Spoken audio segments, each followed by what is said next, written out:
Oh,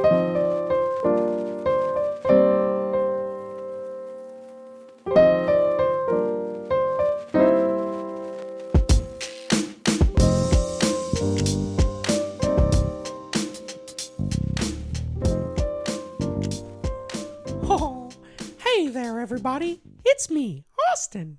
Oh, say, you want to come inside the Definitely Grown Ups podcast? Oh, well, all right. Let's go. Oh, I almost forgot. With me here is my fellow podcaster, Avery Thornburg. Avery, go ahead and introduce yourself. Oh, Hi, I'm Avery. and welcome again to the Definitely Grown Ups podcast. Dude, That's all I planned. I don't know what else to say. Oliver has officially sent you over the edge. You've seen the Mickey Mouse Clubhouse intro approximately too many times. Dude, that's so true. Dude, there's so many things that fatherhood has brought to me that I didn't expect. Like you do expect, because you expect to watch this stuff like a million times, but you also don't expect to actually watch it a million times. Like you expect for it to be playing, but you don't expect to actually be paying attention. And I catch myself paying close attention way too often. Why the hell don't you use the other mouse tool? It easily would work here. What are you doing? Toodles! Come on, man. Give him a hint. Oh, it's a mystery mouse tool? Just tell me what that is right now. Yes. That's pretty much the entire... Dude, there's all kinds of things that fatherhood teaches you, okay? That's not the only thing. You want to know what else I become a true expert at? What? Measuring in 2 ounces. Because when your baby first comes home, you start at 2 ounces. And then do you know what you move to? You move to 4 ounces. And then you move to 6 ounces. And so now, when I'm filling up his bottle, I can do it without looking. Like I can pour in and know exactly what 2 ounces is without looking. And I know because I do pretty often. Because I never have the bottle facing me where it shows. So I'll just be pouring and then stop it. And then I look and it's 2 ounces. And I don't have to go back and go, I don't have to go pour some out and then fill it. Oh man, I'm over too much. I started out that way, but now I'm just accidentally a pro. All of the stoners at home are like, dude, I can measure in ounces too, bro. Yeah. The other thing too, though, so not everything's good, okay? Because some is bad. And you know what's really bad?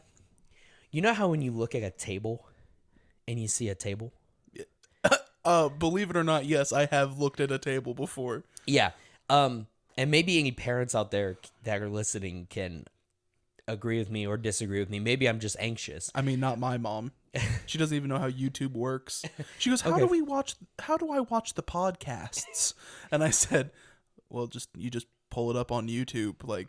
You can just search us and then you'll see our faces. And she goes, what is the YouTubes? Jesus Christ, right, Mom. Watch, this will be the one she actually listens to. And it will. She only hears you make I will make sure she sees this episode so she knows that everybody knows that she can't remember passwords and that she goes, I know that I'm only 40, but I might as well be 75 because the YouTubes doesn't make any sense. But anyway, I've seen a table before. Yes, so you've seen a table before, and everybody else at home has seen tables before. You usually see a table when you see a table. I don't. You know what I see? I see the very 4 pointy corners and imagine myself somehow falling and hurting my child as I'm walking. That's all I can picture every time I walk by a pointy table. Maybe that's anxiety. Maybe I need to get checked out.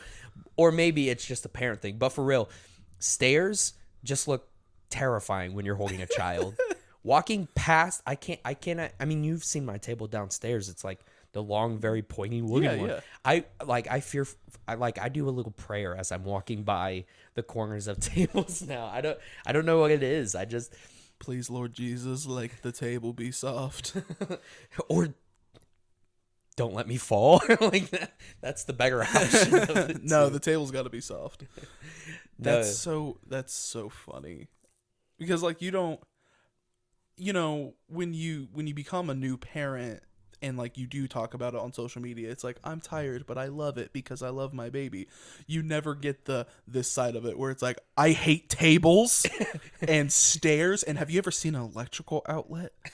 Well, because Ollie's not quite a toddler. I don't know how babies work, but he's My not. son's 6 months old. Yeah, okay, so not quite a toddler, right? I don't know when they start walking, but just wait, because eventually it's not going to be, oh, I might trip and fall and this is a table. It's he's going to trip and fall and there's a table. There are electrical outlets in my house. There is a floor in my house. Like, Yeah. No, yeah, it is crazy though, because even like my own dogs, and like my dogs wouldn't do anything to hurt him, but like I'm just so afraid to have them around because I just don't know. yeah, You know, I have no idea if they're gonna snap one day, and then I'm gonna be the story of dog snapped on child. Right. You know, my dogs wouldn't. They're good dogs, but it just lives there in the back of your head. oh yeah, it is crazy how you were just worried about everything. Like the drive home from Anderson from the hospital Yeah. with him in the car for the first time. I wanted to die the whole drive home. And it was dark out too, and my lights on the car I was driving was not perfect.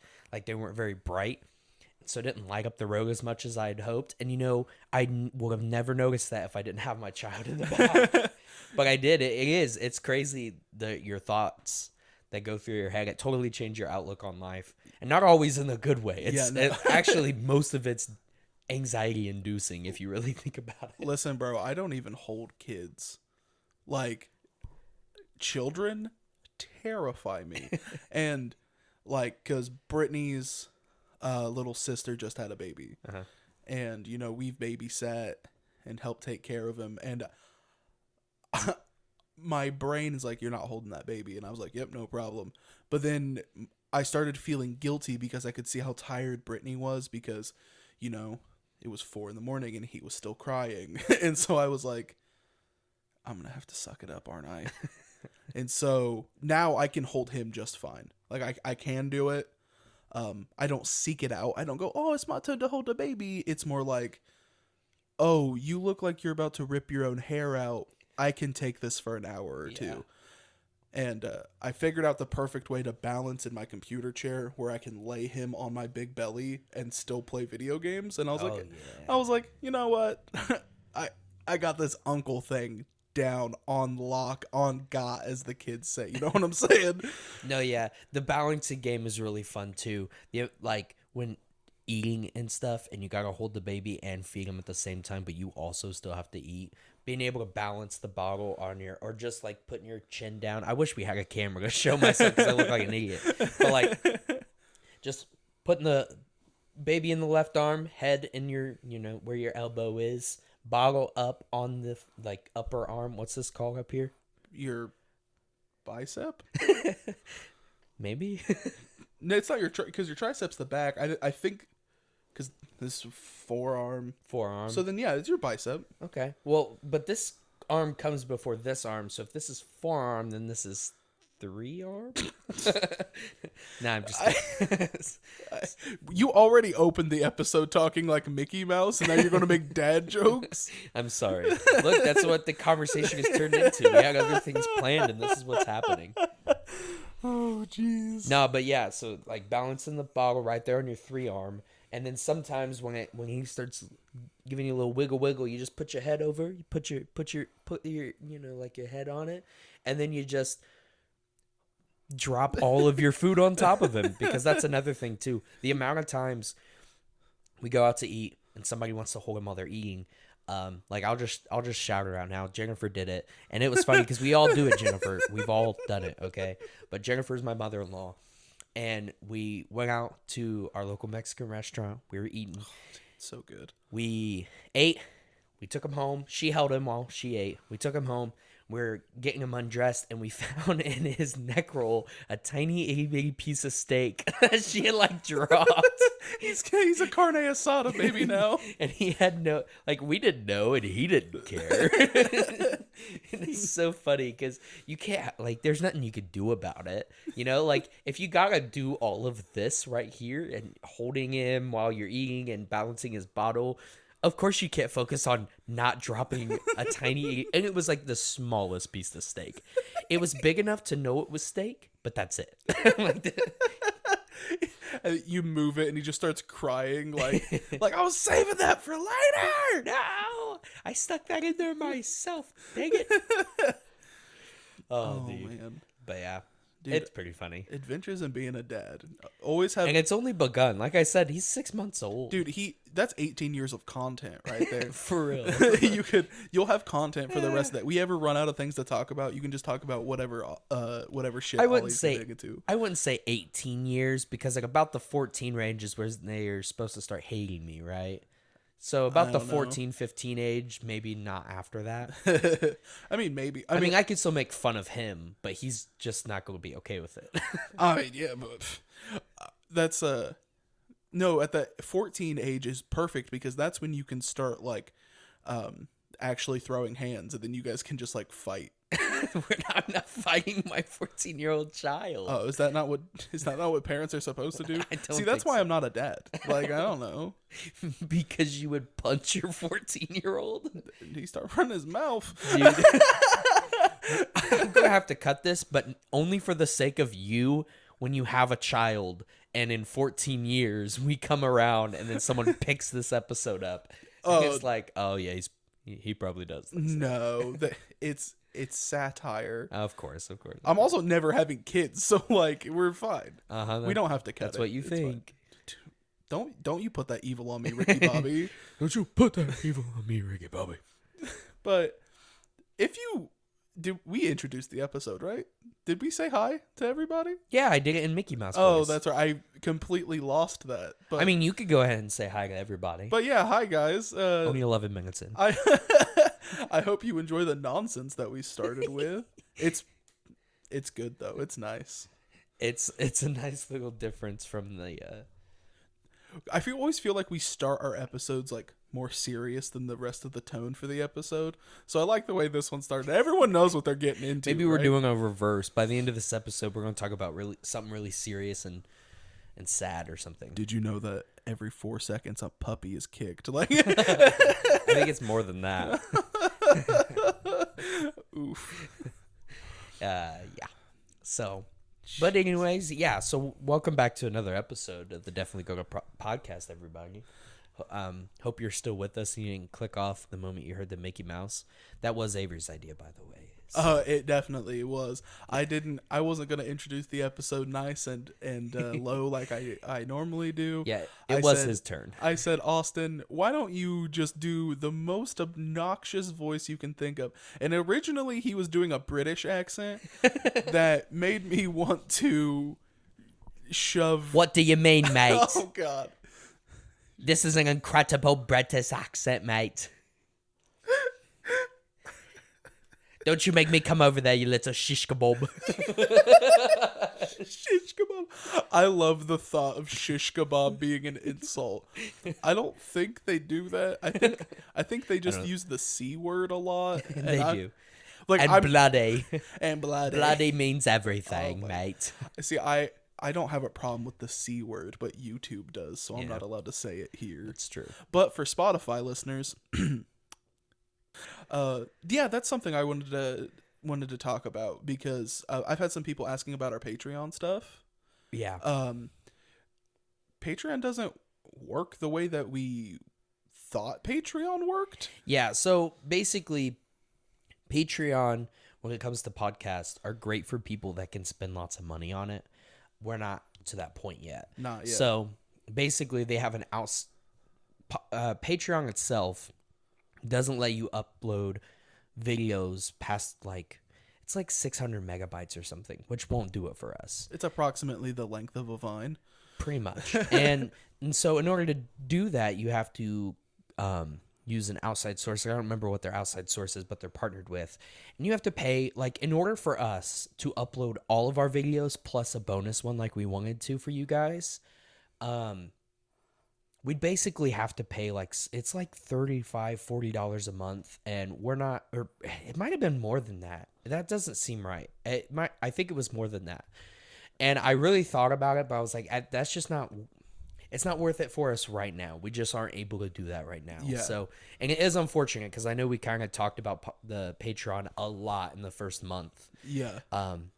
You know, Because it's we were so didn't have a- excited. Like yeah. we thought we were going to be able to do this thing that we've seen everybody else do, and then we realized, oh, that's because they had money. Yeah, that's why they never do it to begin with. They Right. lead into it. So that was just a fail on our end, and we apologize. But that being said, we are looking into rules of and stuff like that on other.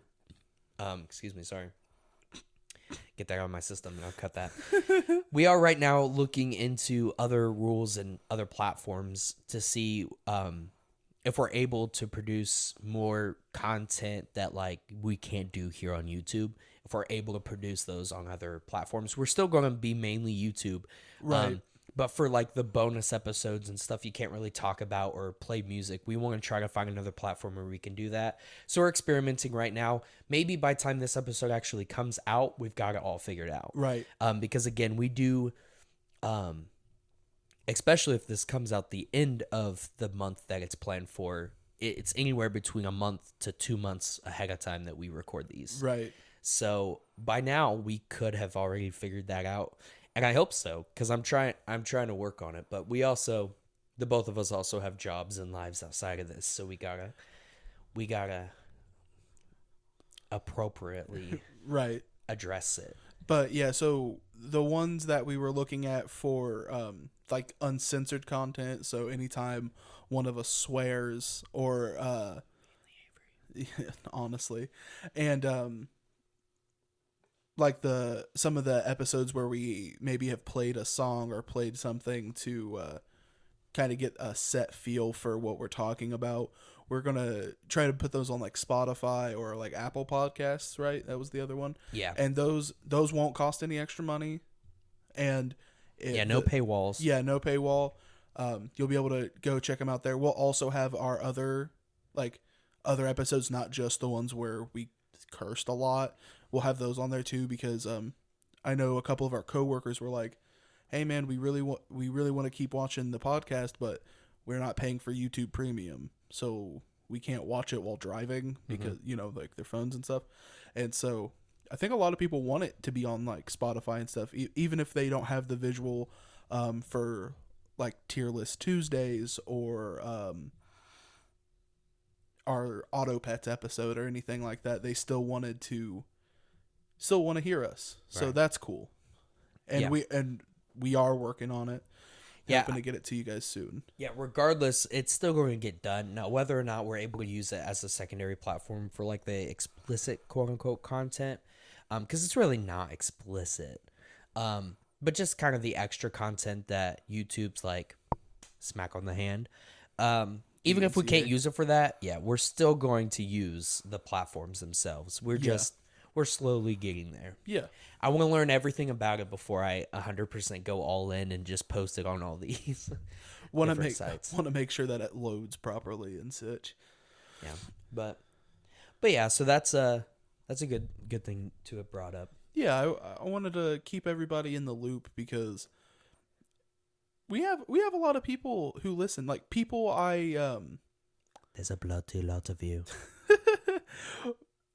God, that British accent kills me. It's so bad. But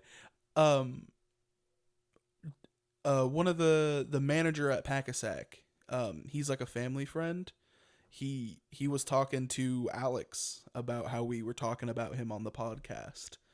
I was like, that's Talking about Alex on the podcast? yeah, like we were Okay. making a I joke. was going to say, about- I don't remember talking about the Peckasack guy. No, podcast. we were making fun of Alex, That's and he was like, "Did you hear the podcast?" I was like, "Dude, you listen. That's awesome. Thank you." And then I've had people come up to me and they're like, "We like the content, man. We're hoping to see more of it." And that's nice, And even if it only stays the 30 of you who keep coming, I'll still make content. I love it. Even if it dwindles down to one or two of you, this is for you, one or two. It's for you, Cody. Cody's got our back. Yeah, but yeah. Speaking of Cody, we have a little thing in the works that we're pretty excited about. It just came out recently, right? It was the last This is the 17th of April. the 17th of April. Marvel Comics teamed with, is it Matt Forbeck? Is that the dude's name? Well, you go 1 second. Yeah, Matt Forbeck. Yeah, teamed with Matt Forbeck, who is famous for making tabletop RPGs, and they made a playtest for Marvel's Multiverse role-playing game, and I was super pumped about it because I had in the past played a little bit of the 1970s, I believe it was either the 70s or the 80s, tabletop RPG called Marvel Superheroes. And I wanted to play that on the podcast, but getting a just the player handbook to like make a character cost approximately $1,000. And I can't pay the $40 a month for Patreon, so there is no way in hell I'm buying $1,000. Was it actually role-playing game. $987. My What? apologies for rounding up. It's because they quit printing them because something with licensing or something. I read about it. I can't remember what it was, but there was some kind of weird licensing thing where they got shut down, and you can't just bootleg it. Right. So I was really bummed about that. I couldn't buy it, so I was trying to find an alternative. And then while researching an alternative, I seen they were releasing this playtest, so we got one. Well, you got one, I got one, and then Cody got one because we talk about him all the time. He loves supporting us, and he loves tabletop RPGs, so he's going to come play with us. Yeah, so the plan is probably him and probably 2 or 3 others. Yep. We're all going to play a one-off just for now. If it does well and we have a good time, maybe we'll make a series out of it. But for now, just a one-off. It is going to, on our end, it'll be like 1 8 9 hour session. Yep. You guys are going to watch it and probably summed up between 4 and 5 videos. Yep. We'll split it up. Chunk it up for you guys, make it more digestible. And we're gonna have some fun with it. It's pretty cool. Now I'm not well versed in this stuff. I've only played one tiny like 5-hour session of a D&D campaign that Avery over here ran.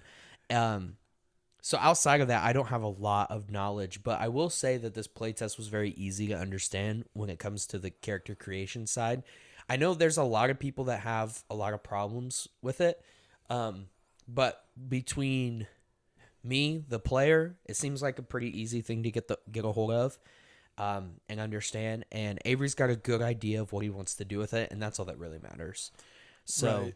So, people, I've heard a lot of people talking. A couple of dudes on TikTok, a couple other people on like the D&D side of YouTube, talking about they don't like the playtest because it focuses so heavily on combat, and then the role-playing side of it is kind of lackluster. Mhm.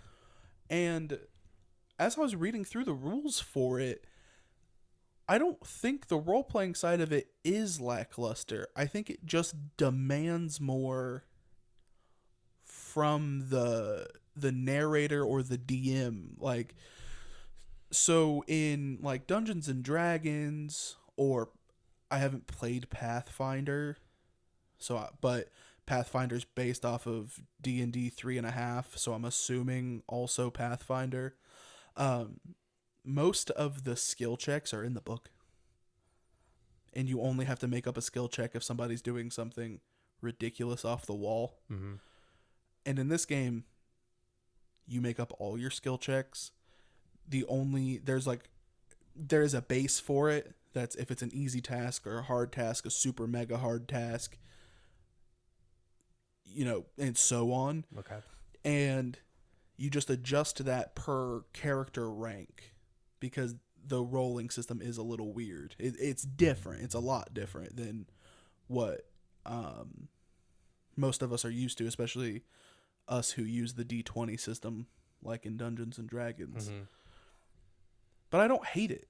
As I'm reading it and trying to get a good grip on it, it sounds like fun. I enjoy the fact that the skills aren't each broken down into 75 different skill checks, whereas in again, back to Dungeons and Dragons, you have your strength and your perception and intelligence, wisdom, charisma, constitution, all that nonsense, right? Which is really scary to new players because they look at the character sheet and there's 75 options, and then they start panicking. And I think that's what turns off a lot of people, is because the first thing you do is you make a character, and it's kind of a daunting task. And once you finally get your skill points, it's like, okay, your charisma's a 14. Now, what do you want to be proficient in? You get double plus triple plus -7 of that. It's like, stop giving me numbers. Which, I mean, if you've done it before, it does get easy, but everybody remembers that first character they made where you felt overwhelmed because of how many stat blocks you have to fill out. Especially if you've never done something like this before. Exactly. In the Marvel's multiverse, it is 6 stats, and you get a plus or a minus in those stats, and that's it. If you want to seduce or intimidate or persuade, you use one of your skills for that. There is no separate extra task that you have to then factor in as well. It's one thing. It's super nice. They have it's called a 2d6 1d6 system, or what's it called? It's a 3d6 system. It's a 3d6 system, but one of the 6-sided dice is Marvel dice. Oh, it's a 616. 6, yeah. Yeah, because it's Earth 616. Right. So, which is really cool because it adds a layer of flavor into dice rolls, where if you roll the Marvel side dice, or if you're using regular dice, it's a 1. It is a fantastic roll. So even if you roll something less than what you need to hit, so let's pretend you had to roll a 15, and you roll a 14, but one of them is a Marvel die, you don't pass the task, but something good still happens. Like, task failed successfully, kind of Right. thing, right? So the example I gave was you're trying to break into a building by posing as a businessman. Well, when you go to steal the businessman's outfit, you don't quite get there in time to knock him out, but you caught the janitor. So you snuck in, but now you're disguised as a janitor, so you have to pretend to be a janitor instead of the businessman. And then other things, you want to try to freeze an enemy so he quits running away. Well, you missed your ice blast, but it created a rail in front of him that he just tripped over, or you slicked the ground so he slipped and fell on his ass. It adds flavor that I'm excited to be able to narrate, and also I want to have my players narrate it as well. Try to give you guys more of those storytelling beats where you don't do what you want to do, but something good still happens. What do you think happens? And then letting you guys tell me what happens, and then we can work through it together. Because I love things like that. Like Matt Mercer, when Matt Mercer hits his players with, how do you want to do this? When they finally kill the big enemy, that gives you goosebumps, bro. Especially as a player, because you've been getting your ass kicked by this monster, and you finally rolled enough damage to kill it, and then your DM says, how do you do it? And you get to paint this insane picture how you do a quadruple backflip and cut the whole son of a bitch in half. That's dope. Yeah, so if you can't tell, we're pretty pumped about it, especially Avery over here. I'm pumped too, because it's the first time that, and maybe it's because I'm more of a superhero nerd than I am a fantasy nerd, Right. and so I did not get as much into the D&D session than what I already have for this, and we haven't even started this.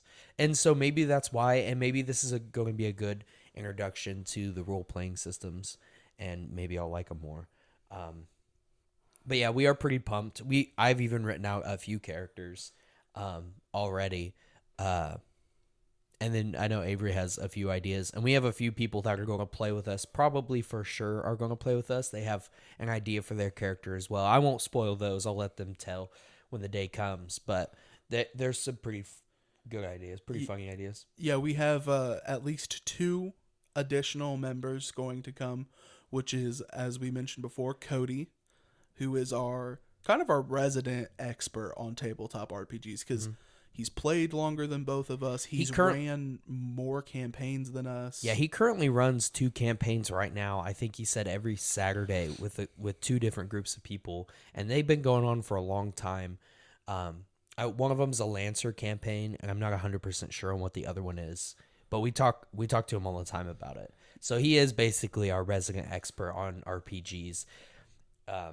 And so it'll be fun having him as a character in the game. That's one of the biggest things I'm worried about. Like, not gonna lie, is I want to be able to tell a good enough story that Cody is like, good job, buddy. So Cody is very big on the actual role playing side of it, like the story side of it, which is awesome because and I think it'll be a good thing. I think it'll be a good mix of the two because I don't know how good I'll be at that part of it.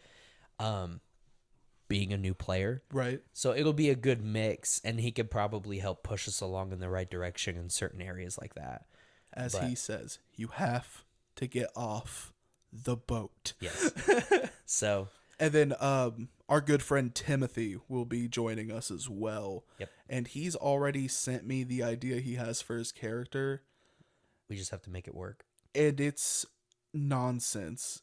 And I absolutely love it. Yeah. I can't wait for him to bring it, and then people go, this is stupid. And then halfway through the one-off, they go, oh, this is my favorite character. Because that's 100% what it will be. And I am genuinely excited. I have some plans. What I can let you, the audience, know, and my players already know, is that each of my players will have been recruited by a member of the Avengers because they're trying to make essentially an Avengers B team. So kind of going off of the Young Avengers storyline and other storylines that they've done where they bring in extra characters just in case, but instead of it being like Vision running the whole thing, each member of the Avengers, which I don't know which Avengers I'm going with quite yet.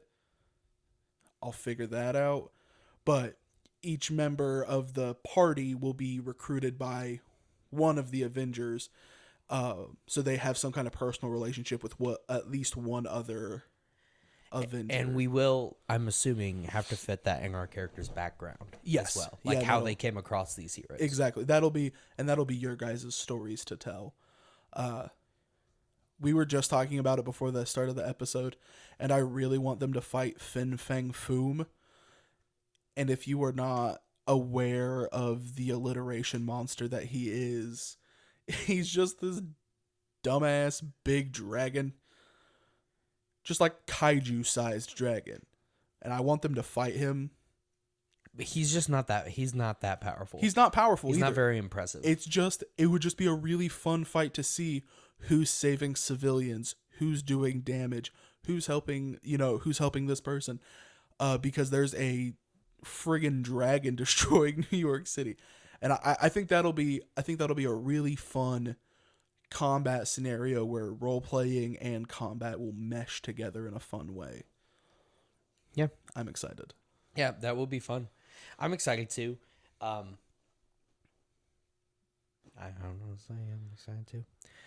Do you want to move on to these? Yeah, that's what I was going to ask you. If you want to share some of the characters that you've made up. Okay. So Austin went on a character making binge the other day. Yes. And you made, is it 3 characters total? So one of them I had already started before that day, but yeah, by the end of the day I had 3 characters written out. Excellent. And it's like they're not perfect because this is like my first time doing this, and one of them I did actually indeed mess up, and I didn't notice until the next day. So I'll have to go fix him, but he's like my main guy. But this first one here, first character I made, His name, and there is going to be edits to these guys in their stats. I'm gonna go And back they in. might not be in the campaign. They might be No, definitely NPCs. They might be saved for a later date. Yes, because we do eventually want to do more of these. So, yeah, it'll depend. But anyway, so my least favorite of the three that I made, this first one there, his name is Alterer. Alterer. That's so hard to say. Come up with a new name. I'm probably going to come up with a new name. But so there are 6 different archetypes in this game, correct? Yes, as of right now, there are 6. Yeah, they are going to add more later. It's Polymath, Striker, Blaster, Protector, Brawler? Or It's Blaster, Bruiser, Genius, Bruiser. Polymath, Protector, Striker. yeah. So this first guy, he's a bruiser, okay? That means he does big punchies, right? Yeah, big punchy guy and big health guy. That's what a bruiser is. Him's his tank. So his like background, he is an alien. He is I think I landed on Skrull is what I decided. Okay. Yeah, he's a Skrull. The thing is though, he was like so he's the son of the Super Skrull guy that has all the powers of all the Fantastic Four because he's like copying them all. I don't really know the backstory of Super Skrull. He's not a very fun villain, I don't think. He's just the Fantastic Four in one dude. Yeah, pretty much. Well, so Alterer here is the son of him, but because of all of the like modifications that Super Skrull had to him when he had a kid, the kid came out looking a little odd, and he came out bright orange instead of their usual green Skrull look. Mm-hmm. And because of that, he's kind of like an outcast and kind of was like abused by his home world. And so he dipped. He dipped to Earth to try to get away and find a new life. He came to Earth. When he came to Earth, he crash landed. Mr. Fantastic looking out, for these. He's the one that noticed this alien Skrull come into Earth and be like, whoa, what the heck? And went out there to put an end to him, because it's a Skrull, and figured out that it's honestly a nice Skrull dude that just needs a home because he doesn't like his own people either. So Mr. Fantastic takes him in, and it turns out that he does have, in fact, the plasticity part of Super Skrull's powers. So Alterer here is his main power is plasticity, but he is still a big dude. I believe all of the Skrulls have the plasticity. Do they? I don't think so. I think it's just Super Skrull. Because Skrulls are shape-shifting. Okay, so they can shapeshift, and then Super Skrull took it above and beyond to be able to do the stretchies. And everything else that the Fantastic Four does. Right, yeah, he can fire and invisible. But yeah, so in his stats, though, and I probably will change these stats around, but for now, his might is a 7. His agility is a 7. His resilience is 12. So he's a big, bulky dude that can kind of punch pretty well, and he's pretty fast. His vigilance, though, is 0, and his ego and logic are -4s. So he's a very, very stupid, big alien that doesn't speak English well. And that's very endearing. I'll Yeah. let you do the British accent if you keep him stupid. Okay, all right. Nah, I won't do the British accent. But yeah, so and that'll be kind of his backstory is like Mr. Fantastic finds him and is like, all right, let's go drop you off at Avengers Tower or wherever, Avengers Academy. I also think that would be a really funny dichotomy, is to have a little bit of background of him, because he would obviously form an attachment with Reed, because Reed is the one that kind of takes him in, right? So I think that would be a super funny dichotomy of Reed being like, why don't you come work with me? Like we can try to work together. Right. And as Reed's doing crazy super science, old boy's just standing in the corner holding a hammer like, Just waiting. I got it, boss. I can do it, boss. Yeah, I think it would be a very funny like interaction, like dichotomy between the two, because Reed is just so smart. Infinite smart. Like one of the smartest people registered in Marvel Universe, and then you have this guy that is the dumbest person that's ever existed. That will also be really funny when Reed's trying to figure out the answer to an equation, and he's having trouble with it and he can't think of it. And then you go, Avery, I would like to try to solve it. Okay, use a logic saving roll. You need to roll a 25. And then you roll a 25. And then it goes, Alterer looks at Reed and goes, 7. The answer is 7. Reed realizes he's right and finishes the super mega soda machine or whatever Reed works on. I don't know. Very nice. What does he make? I don't know what he makes. All of the things. All of the things. It's kind of like one of those things where like, no, not really. That's more of like a Stark thing. I was gonna say he's like the Wayne Enterprises thing, where everything in the background of the entire DC universe is like Wayne Enterprises. But that's not true. Right. That's more of a Stark thing. He makes all of like the big planetary protection type stuff. Right. I'm gonna have to do a lot of character research. So everyone's gonna have to bring me their character, tell me their Avenger, and then I'm gonna have to learn everything about said Avenger. And I might broaden it so like, because Mr. Fantastic isn't an Avenger, but he's highly respected enough the Avengers would listen, I feel like. Right. And I think there might have been a time where he joined. I don't know. There's so many people have joined the Avengers at different Everybody's times. an Avenger, right? No. Yeah, pretty much. Listen, when Cap said a symbol, everyone walked through the portal. I don't know. That's true. I mean, I didn't see John Krasinski there, but I would freaking murder for John Krasinski to be Mr. Fantastic. Yeah. And Emily Blunt as the Invisible Woman, and oh boy, High School Musical Human Torch. oh yeah, Zac Efron. Dude, Zac Efron would be a great Human Torch. Oh, I agree. And then The Thing, bring back the guy from the other movies. Yeah, that's the only one that he did good in those. I actually like the guy that played Mr. Fantastic in those movies The too. actors did a good job trying Even their Cap best. did a good job as. Yeah, even Cap was a good Human Torch. But it was just all together, the movies just weren't great. Which wasn't, their fault. They didn't really have a standard of a great superhero movie. Like, because obviously I grew up watching the Tobey Not Maguire. Galactus, the Cloud. Galactus the Cloud.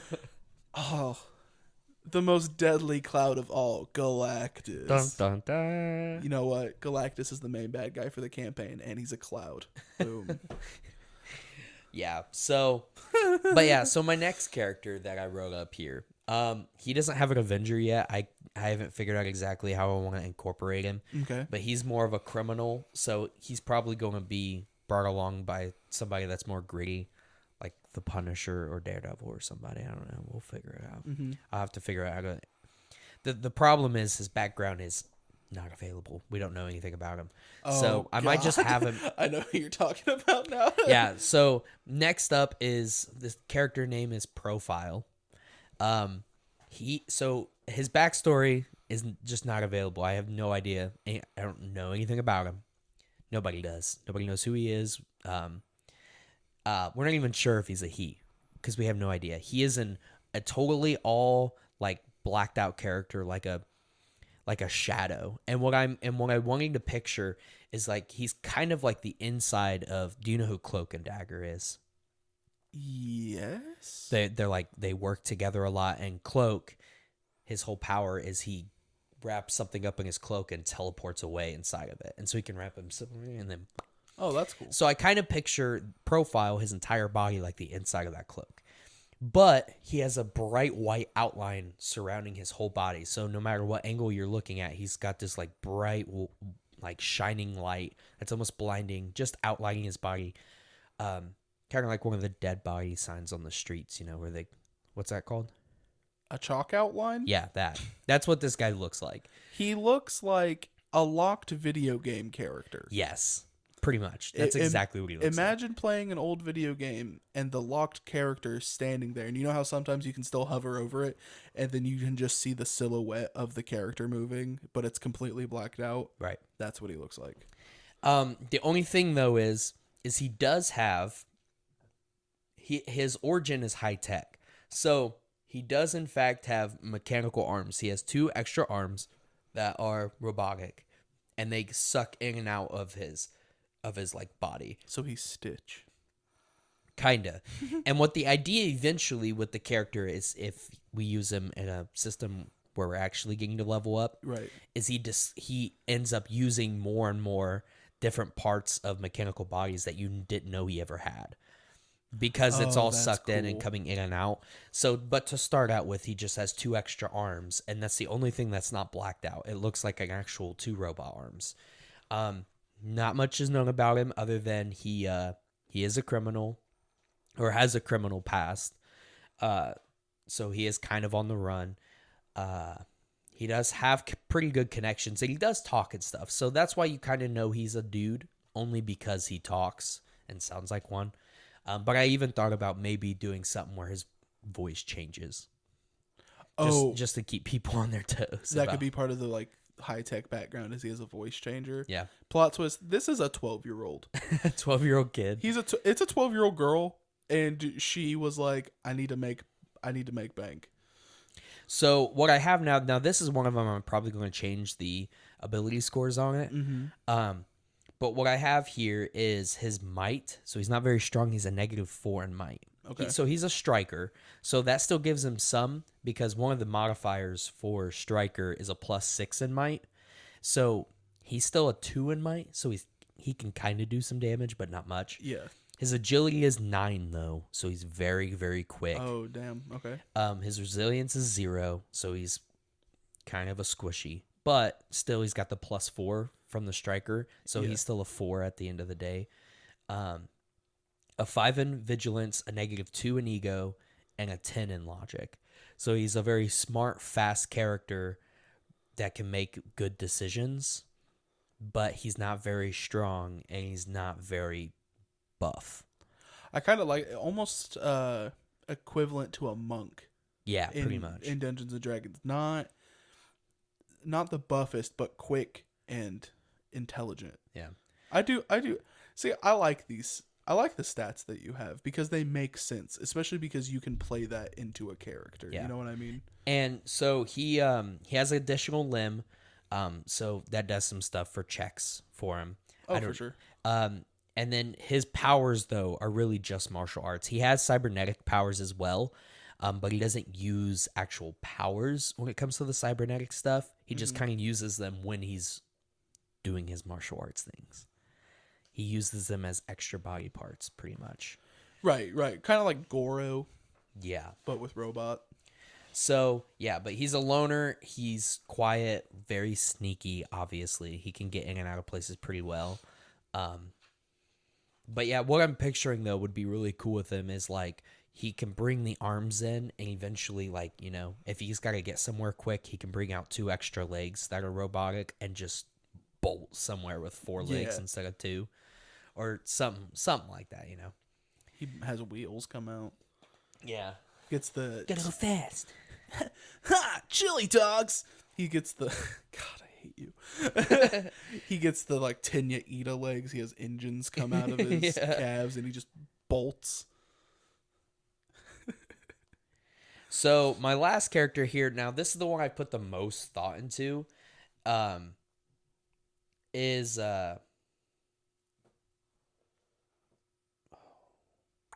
his name is Adbeal, okay? Adbeal. Yes, his human name is Derek Moore. That's such a white name.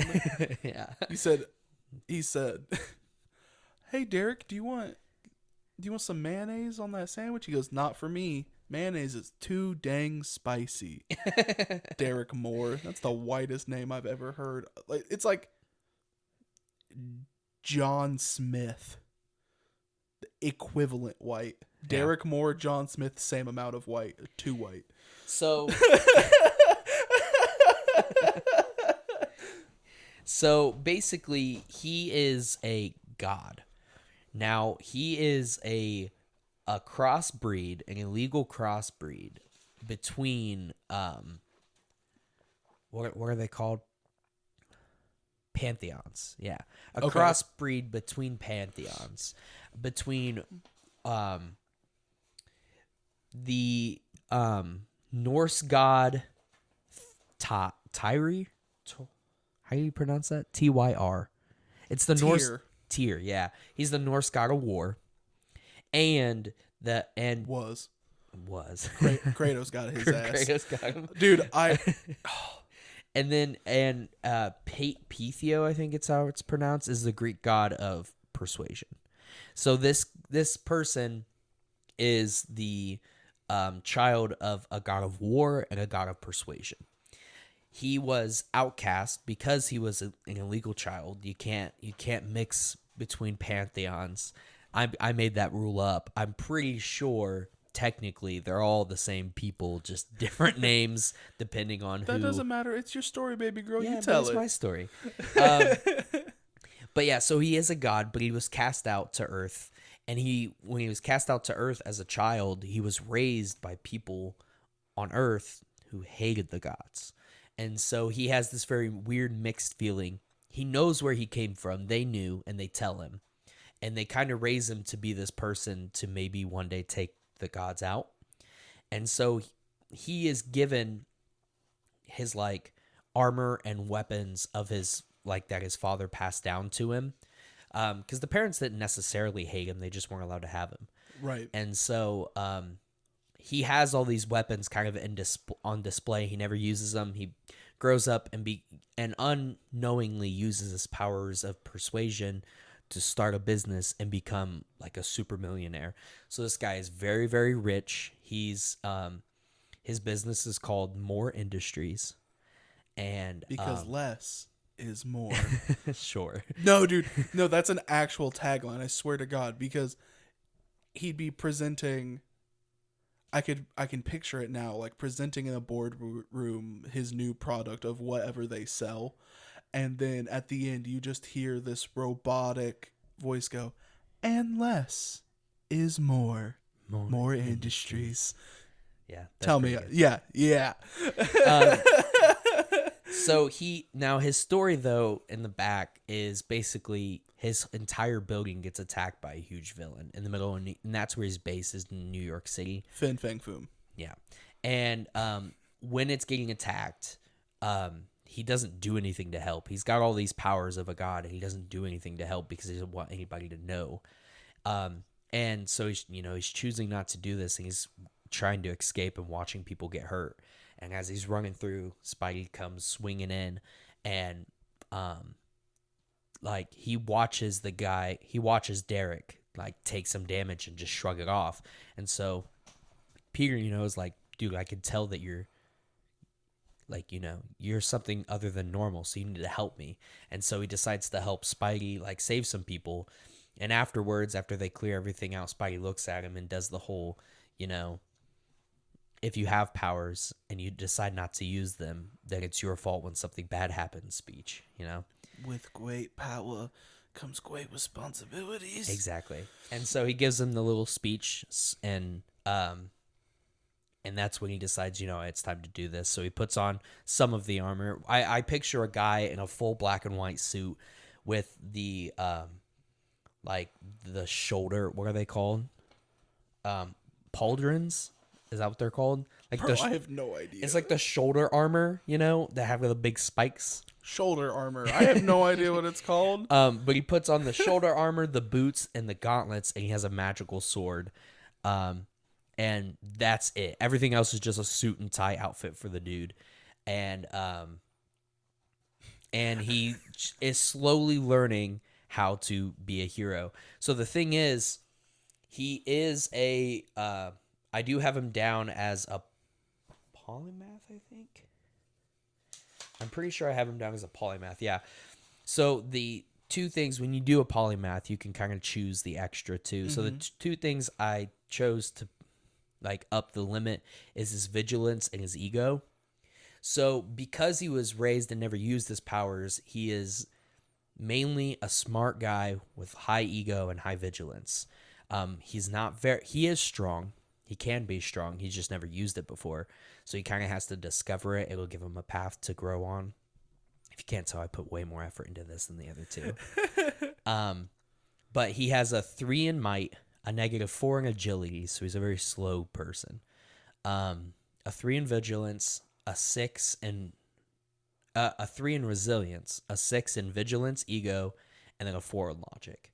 So he's ends up being a very well balanced character, but he'll go way more towards being mighty and resilient as a campaign moves on with his moves. Yeah. So yeah, that's my last character. That's the guy I like the most out of them, that I put the most effort in, if you can't tell. Derek Moore. Derek Moore. I was just trying to come up with the most rich guy name you could possibly think of. And you came out with the whitest guy name that I could think of. That's right? That makes sense, though. Literally the whitest name ever, bro. Yeah, I guess the what, but that's okay. My name is Derek Moore. I am 27 years old. And basically, he made up that name. I mean, the guy's so basically too. He was born in the Bronze Age, so like when they actually worshipped gods, that's when this guy was born. So he's Right. thousands and thousands and thousands a year old. So like he kind of just made that name up himself, gave himself that name. Because his real name, and this is how much effort I put into this. Ready? Cody might be proud of this part. His name is Adbeel, right? Adbeel. That's, I'm pretty sure, Hebrew for grief of the gods. Oh, It's like that's nice. yeah. So like he was named like as grief of the gods. Good grief. Yeah, good grief. So, but yeah, so that's just 3 characters that I've kind of just spitballed as a person that's not good at this. So I'm sure if somebody that was really good at doing this made their characters, it would be even better. I'm So super excited to hear yeah. Cody's. Yeah, I know what he's doing too, and it's pretty funny. So, but we'll let him tell people when the time comes. So I have not sat down and blocked out a character yet. Tonight, actually, as of recording this, Brittany, Daniel, and Gabriel, so my wife, her little brother, and my maybe little me. brother, and maybe Austin, are going to do a quick play test. We're going to whip up some characters, do some dice rolling, and try to get to learn the mechanics just a little bit, just a little something. Probably just run the Hydra campaign that's in the back of the book. And if you guys just have too much fun, I guess I can come up with something. But I'm pretty excited to finally block out some NPCs and stuff. Probably reuse them in the campaign that we shoot for the podcast. I have a superhero that I came up with. I don't think I was drunk. I think I was just really tired. No, it wasn't the night I went out drinking. It was just the night I was laying in bed reading the book. Because you can flip between different modes of transportation during combat. So whether that be running, swimming, flying, or swingling, I think is what they call it. Which I hate. Just call it swinging. Why is it swingling? Well, because there's different way. I mean, I guess not, but like you could use a rope, or you can use, like. And you swingling from the rope? No, Look, you I don't swing know. from the rope. Maybe I it was hate it might have been a typo, because they released. Did you see they've already released? Cody was telling me like an update to the book, just correcting. Like typos. yeah, and stuff? typos. That's so it could be a hilarious. typo. Yeah, it doesn't matter. Swing line. I have it right I'm here. also dyslexic. So I'm pretty sure in the book it says swingling. I'll find out while you talk. So, and I was trying to think of a way that I could use a character that swings that doesn't use a grappling hook or a like web shooter, like Spider-Man. And I was sitting there thinking, It's swing line speed. oh, okay. I read it as swingling. So now I'm making fun of myself. I mean, swing line. Come on, just call it swinging speed. Yeah, just swing speed. Honestly, just swing speed. You don't even need the ing. You could save a whole 4 cents by not typing the extra letters. But anyway, I'm sorry. Right. but I wanted to swing without having, the basic swinging things. And then I was reading about the grappling system is super easy, and you can grapple people and just tow them around for funsies. You can do like the whole speedball special. It's like literally a power in here too. Is like Picking up a homie and yeeting them. yeah, like Colossus and Wolverine. That's literally the example they give, because that's like where Colossus takes Wolverine, spins a few times, just chucks him at an enemy. Dude, Wolverine's just like, dude, my favorite speedball special is in the Old Man Logan comic. Or no, it's not that. Balls. Oh, I think it's in Secret Wars, where it's She-Hulk. And she's holding Wolverine, like preparing for it. And she makes a comment about how firm his butt is, or something like that, because you have to grab him on the ass to, properly yeet. And Logan gets embarrassed and just goes, "Please stop talking." And she goes, "What, Colossus doesn't talk to you about how firm your butt is?" And he's just like, "Pay attention. It's business time." And I love it's that. business time, bub. Bub. But I love that. That was one of my favorite, like, little comic jokes that they make, where She-Hulk's like, "You got a nice butt." Stop. I'm pretty sure it's in Secret Wars, because she throws him over a wall, I think. But anyway, I enjoyed the grappling mechanic, and I wanted to swing, and I was sitting there thinking about it, and I wanted to make something kind of silly. So I said, okay, in order to throw more weight, I need to have like enhanced physique. And in order to get that, there are a couple of backgrounds that give it to me. Could even have like a magic item or something. So my character is a good old boy from the South, just like redneck. He's gonna have all my favorite redneck stereotypes. He drinks beer. He likes sweet tea. He chews tobacco. Fried chicken every day. None of the ones I don't like the racism. I don't like that, and he ain't gonna be racist. That's good. So I'm proud of you. Yeah. Look at me go. I'm really breaking barriers here. God, no. So he's gonna be very basic redneck with the beer, and I'm gonna talk like this when I play as him, and he's a fisherman. That's what it is. He has a magic fishing pole that he uses to catch and subdue enemies. He uses it to traverse by casting and swinging himself with it. And I don't know what else I'm gonna do. He'll probably be a striker, and he's just gonna punch things in the head. Just quick couple double tap knockout. I'm pretty excited for it, though. I have more of the silly part of it done than I do background. Like, I don't have a name. I don't even have a build. I just know he's going to be probably a fat redneck who goes fishing. And I know at least his costume is going to be the basic bucket, like, fisherman hat, dad socks and sandals with, like, cargo shorts that he has his shirt tucked into with his mismatched belt. And on the side, he's gonna have one of those stupid ass old school beepers from the 90s. He never upgraded. He still has one. So anytime there's trouble, he goes beep, beep, beep. Oh no, hold on. I gotta wait for it to go back through.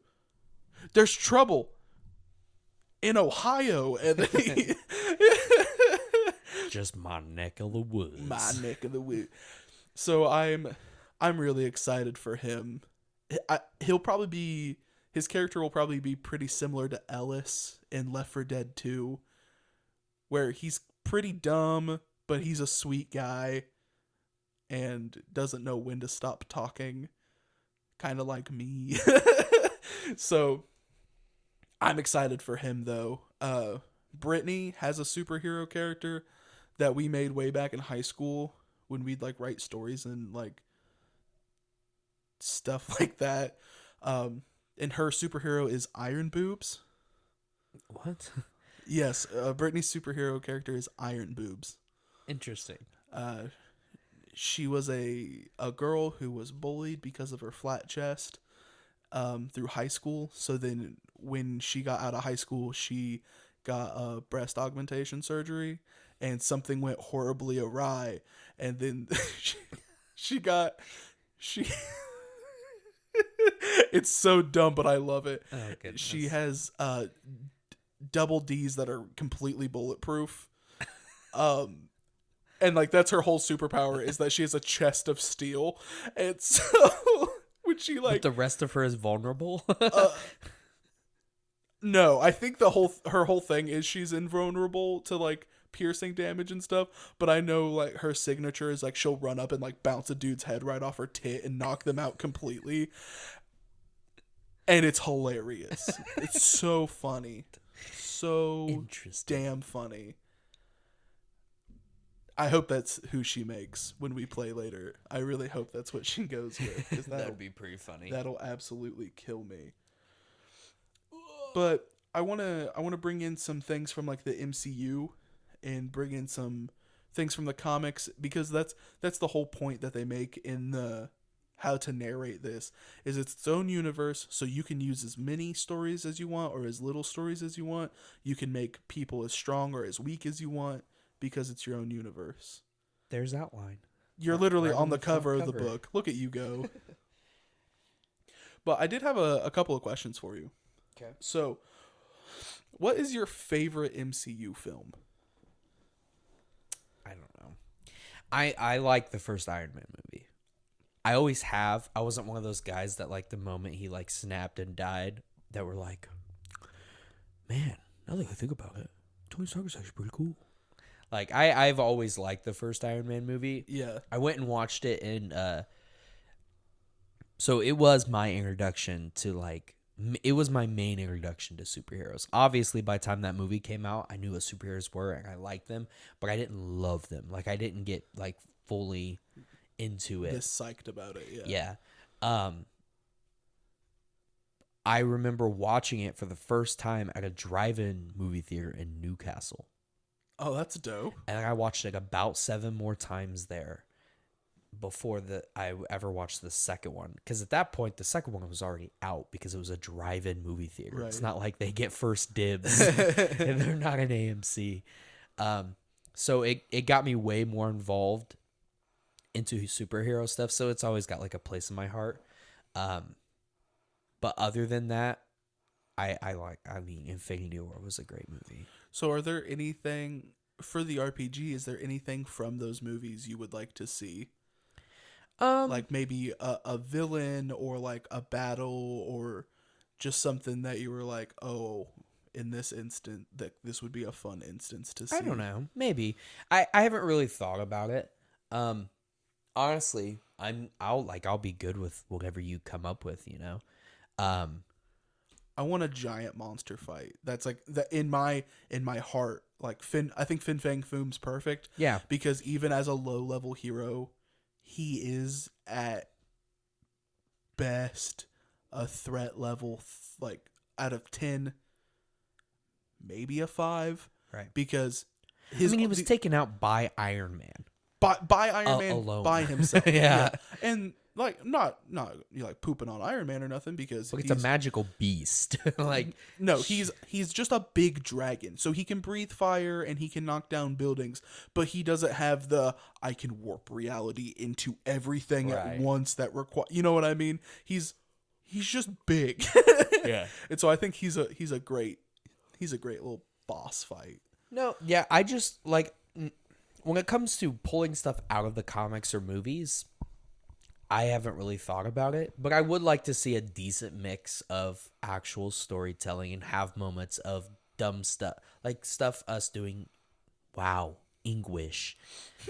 Moments of us doing dumb things for like an hour, you know? Yeah. Like doing some dumb stuff. Like Cody was talking about, he had a campaign where you have to be, or because he was giving an example of how prepared you have to be as like a DM, the narrator in this version, and it's like, you know, he came across all of his characters all of his players went into a bar, and they weren't supposed to do much there. They were just supposed to. It was giving them a break after a battle. Yeah. And they met bar owner Bob, like bartender Bob. Yeah. And they were like, well, who's bartender Bob? And he's like, it's the one character I didn't put background info in. I have no idea. And they were like, okay, but who's bartender Bob? So he had to go into this backstory of like, he got a divorce and blah, blah, blah. And then all the characters go, all right, we're getting Bob back together with his wife. And like, that's what their mission was for the next like hour. And so like that kind of stuff I'd like to see. I think that would be fun. It would make it a lot less nerdy in the sense that we're all a bunch of Marvel superheroes, and it would just be a little more fun.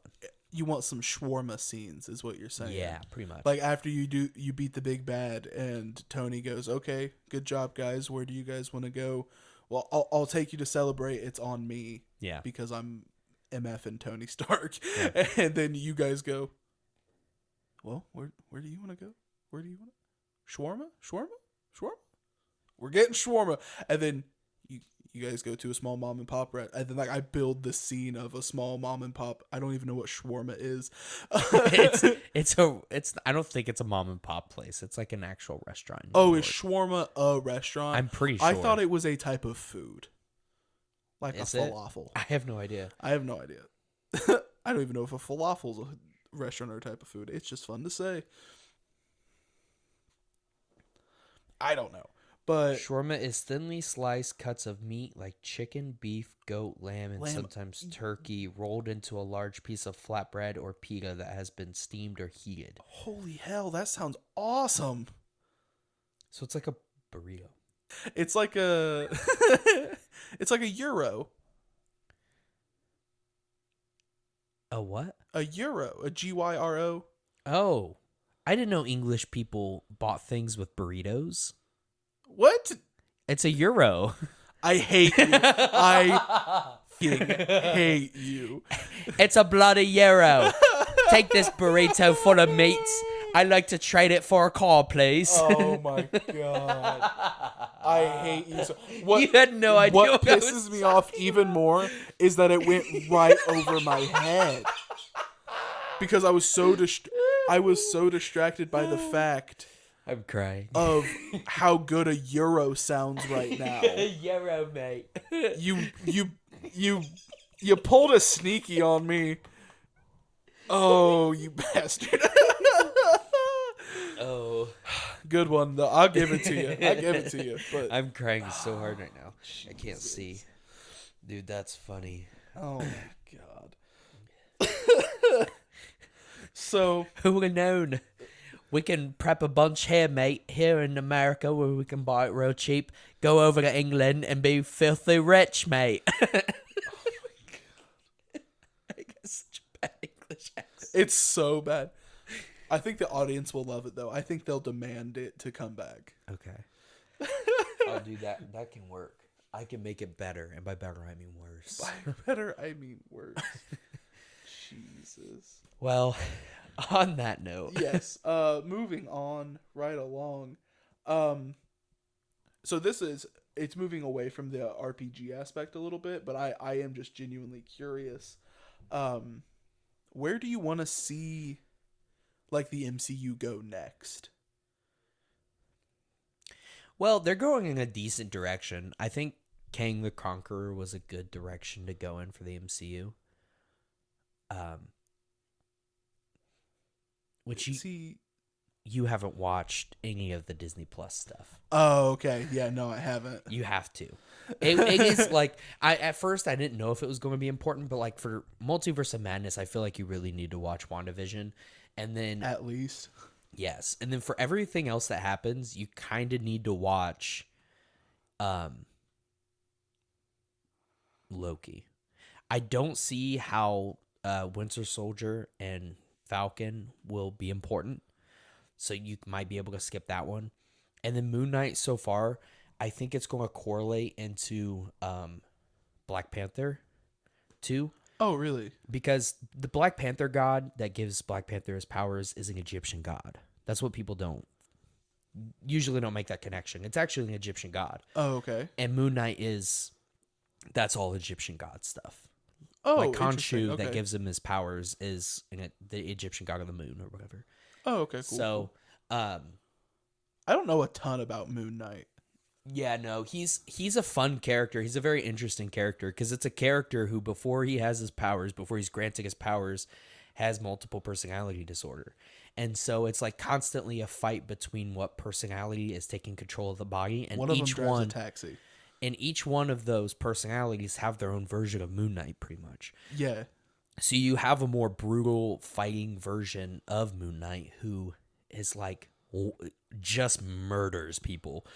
And then you have the more dorky version that doesn't want to do this kind of stuff. And in the show, I don't know if he's like this in the comics, but in the show he is British. And that version of him is like the one that you see in the suit and tie Moon Knight. Yeah, Suit Knight. Yeah, Suit Knight. And then the main one, Mark Spector, is his actual, is himself. Yeah. Everything else is a person, like the other versions of himself, but his original self is Mark Spector. Yeah. But anyway, I think they're going in a good direction, because the directions, they have a lot of things going on, and they're doing it in the right, they're setting it up in the right way, because Thanos was a long time setting up. Right, 2008 to 2019? 19, yeah. Yeah, so And 10 years. And that was good, because that's a good way to keep people interested and have that going on in the background. Mm-hmm. And they're doing that right now. King the Conqueror seems like he's coming sooner than Secret Wars is, but they have scrolls in the MCU. Yeah, like Nick Fury, the one that was in Far From Home, was a scroll the whole time. Yeah. And so they have that going on in the background, and I think that's at the very end of like phase 6 or whatever. That's like 3 phases away. That's going to happen. But right now they have Kang, and Kang's a good one too, because he's like the next highest from Thanos when it comes to a single big bad guy. So I think they're going in a good direction. They could have went the Galactus route, but I think it would be cooler. I think I want to see Galactus, but what they're doing right now, like I know most people didn't love the Eternals and thought it was boring, but it did explain. It was literally only a movie just to explain what Celestials were. And I think that was necessary. Okay. I agree it wasn't the funnest movie in the world, but it was necessary to be able to explain that. I know the action figures for it were really lame. Yeah, and like a lot of people didn't like that you didn't really care about these characters. They didn't make you care about them. And so there definitely was some faults, but its main purpose was just to explain something that we've never seen before if you haven't read the comics. Right, yeah. And to make it make sense in the MCU. So I liked them doing that. Not your favorite movie, but a good Right. lore piece. Yeah.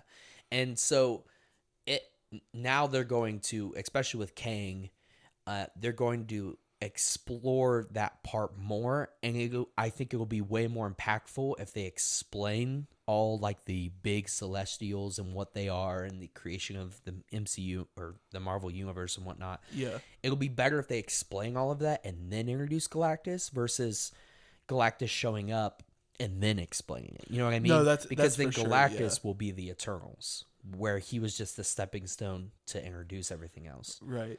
So I think it'll make him more impactful when he eventually shows up. Yeah, I'm excited to see him, and I want him in his 80s purple costume. Yeah, that'd be dope. If he comes back as a cloud, I will burn down. He a won't movie come back as a theater. cloud. They've learned their lesson. They better have, because I swear. And then Doom. I want to see Doom, Oh yeah. but there's no talk of him whatsoever yet. The Fantastic Four movie is in production, which they just switched directors. The guy that directed... What did he direct? I think he directed the Tom Holland Spider-Man movies. Was supposed to be the director, and then he just quit. Oh no way. But like I think it was on good terms. Dude, I want John Krasinski as Mr. Fantastic so bad. Yeah, me too. So bad. He would do such a good job. I just don't know if he wants it, As long as he's down for it and he thinks he can be that character. Yeah, because I don't want him to do it just for the money, right? Right, or just for the fans. Because, doing stuff for the fans is important and all, but if you don't...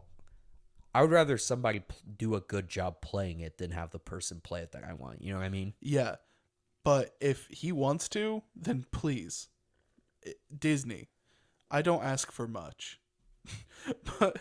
But what I would love is to see John Krasinski as Mr. Fantastic. And then have his wife be Invisible Woman. Yeah, and then you don't even have to work on a chemistry between the two because they're actually married. And they do great together. A Quiet Place was a badass movie. Uh-huh. They did a great job in that together. And I think they've done other things together. Probably, but that's the only one I've seen. Yeah, that's the one I've seen too. But yeah, that would be so dope. And I do like because we've talked about this a ton in our personal lives, but Zac Efron as oh yeah, it's like the as one Johnny, hero. Yeah, that's the one hero I could see him, either that or Iceman. yeah, for sure. Either one, just that cocky attitude guy that knows he's the best and could be the best if he really let go, but can't let go, so he's only kind of the best. Yeah, no, for sure. Because he's got such a dangerous power that he can't really show off his limits like he wants to. Right. Yeah, that's the kind of person or character that Zac Efron would do great in. Absolutely fantastic. Because he also can get his jokey quips in and stuff, because they're both kind of silly characters that are honestly kind of busted when it comes to powers. So. Yeah. So yeah, that would be really cool if he could show up. And then bring back the Ben Grimm from the original Fantastic Four movies, because he did great. Who do you think, because realistically they recast everybody. So who do you think actors right now for Ben Grimm? Yeah. No idea. Danny DeVito. Stop. That's not Danny funny. DeVito for Ben That Grimm. is not funny. Stop that right now. Someone's going to hear that and go, that's genius. That's a great idea. We're going to have Danny DeVito. I'd take it, honestly. I don't know. I'm going to look up some fan castings. Because he does have to be an older guy, right? Not older.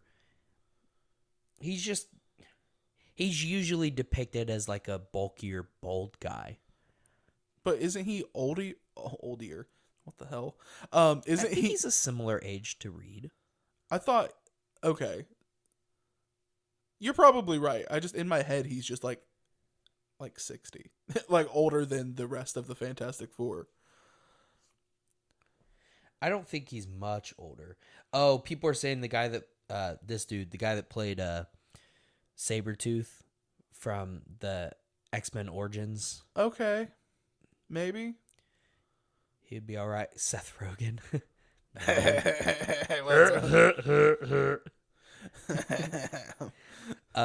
Nick from New Girl. I want him in an MCU film. I don't think he should be the Thing. I don't think he should be the Thing, but he could be Silver Surfer. Jack Black. Oh, yeah. Jack Black is Ben Grimm. Also David Harbour, the dude. No, that's would be fire. good. That's fire. Yeah. He'd do a really good job. David Harbour. I heard that his Hellboy movie wasn't good. Yeah, I haven't watched it. I haven't either, which bums me out, because when they said that he was going to be Hellboy, I was like, yes, he's the next logical step. He would be great. But then I heard the movie wasn't great.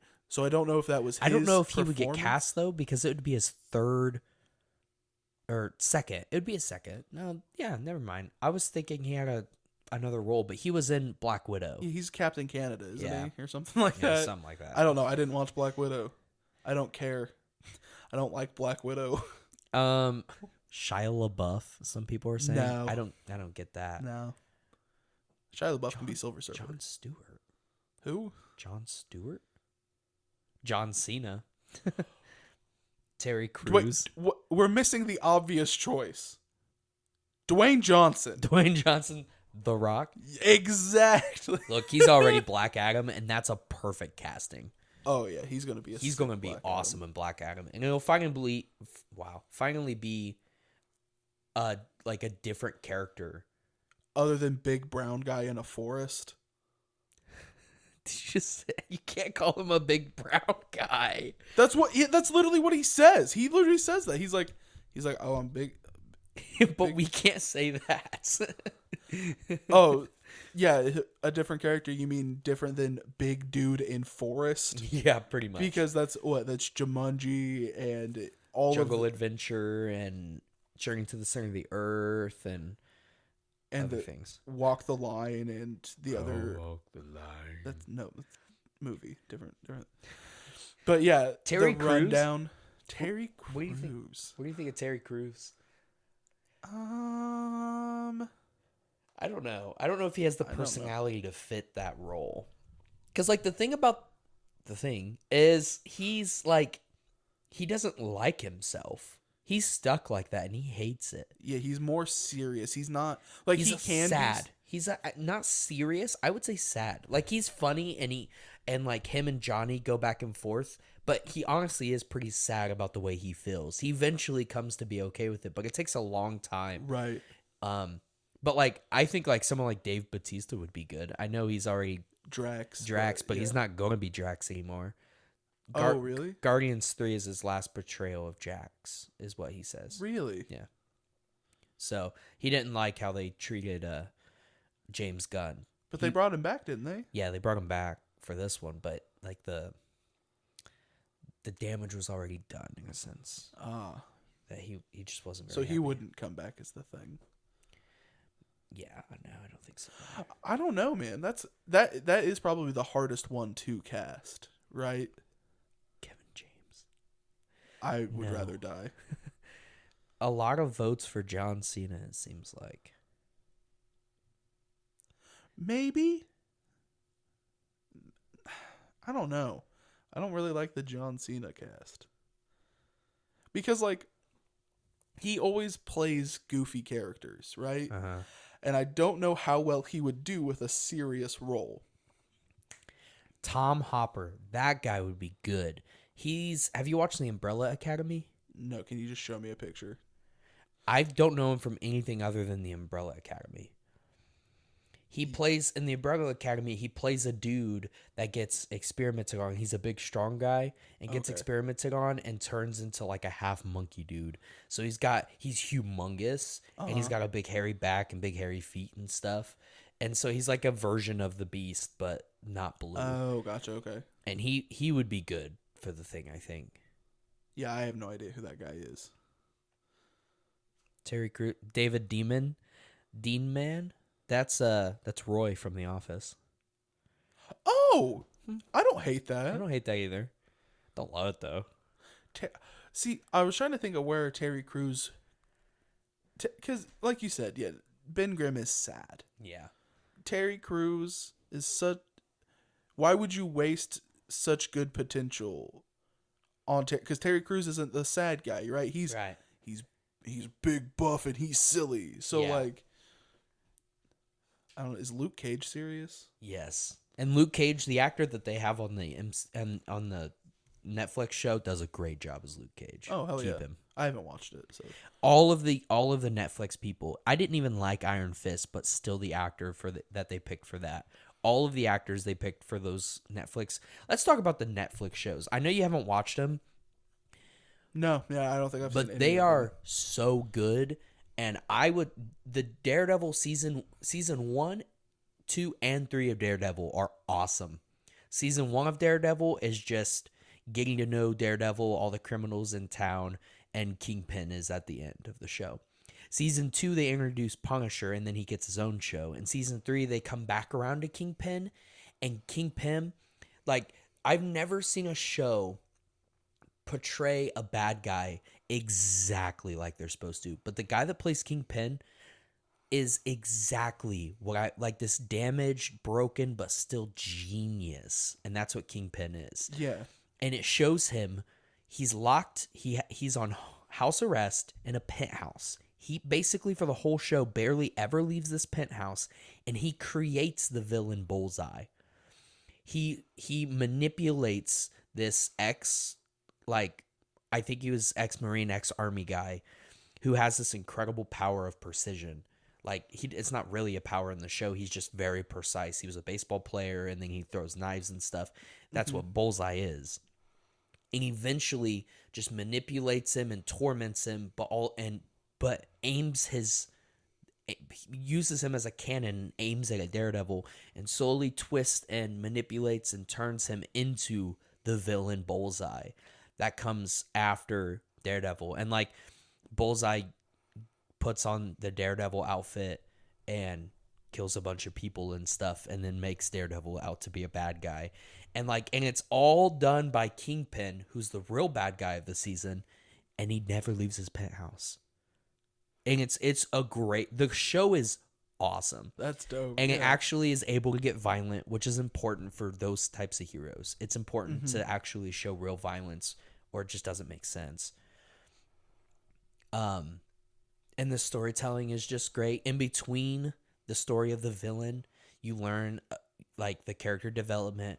The guy that plays Daredevil was awesome too, because he straight up, for months before he started his role, he 24/7, I mean, he says 24/7, I don't know how 24/7 that is, but a lot of the times wore glasses that impaired his vision. He put them on and they came all the way up to his face, and it impaired his vision so he could kind of learn how to live and walk like a blind person.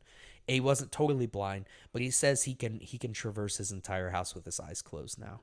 That's he said crazy. that in an interview now. So he put a lot of effort into it. The only person that we don't like is Karen. We don't like Karen as a character. She's bad.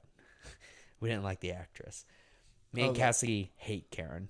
I mean, that's fine. I hate all Karens anyway, so let's go.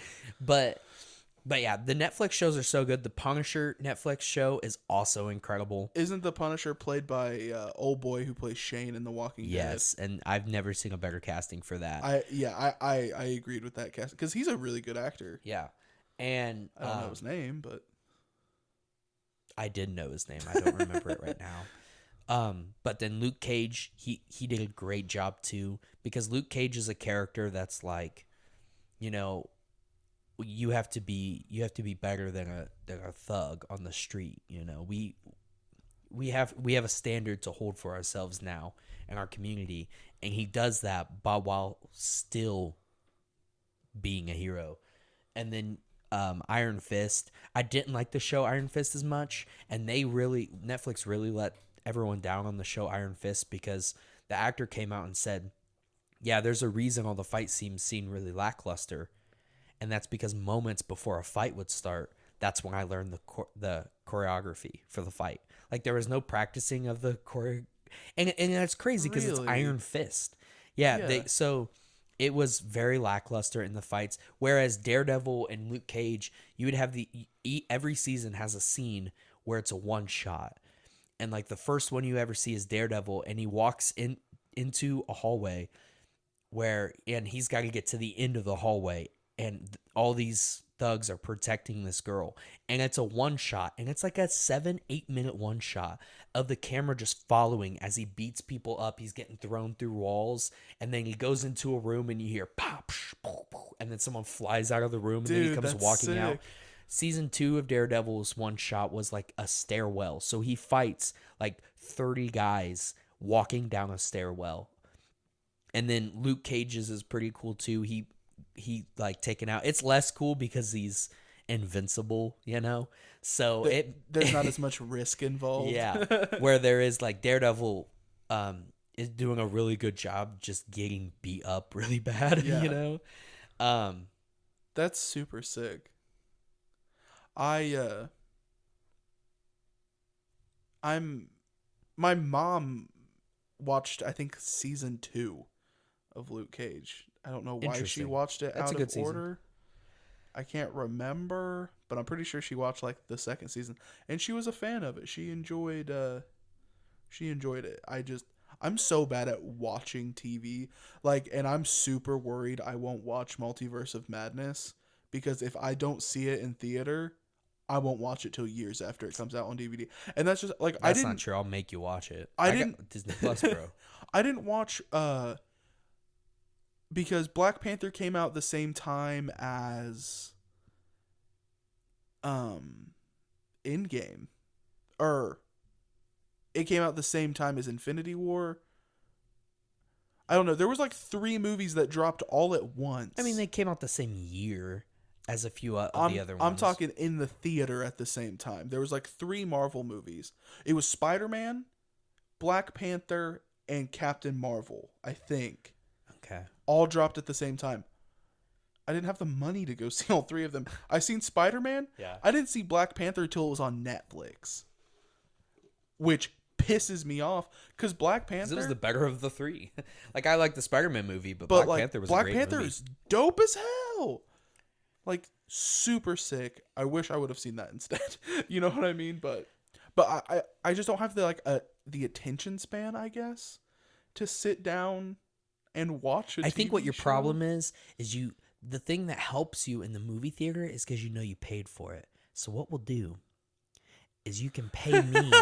You can come to the house, and then you'll sit there and watch it because you pay good money for this.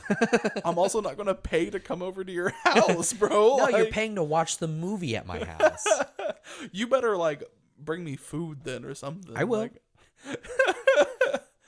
but, no, I want to go see Multiverse of Madness, and if I have to watch WandaVision first, You have to. I'll just be clueless through the movie. I think I'll just... No, you have to watch WandaVision. Just do it. It's literally 6 episodes, 6 30-minute episodes.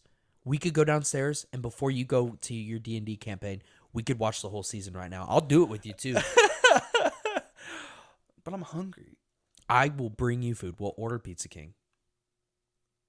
We can't order Pizza King for delivery until 4. Well, I'll sit you down. I'll start the episode. I'll go get us food.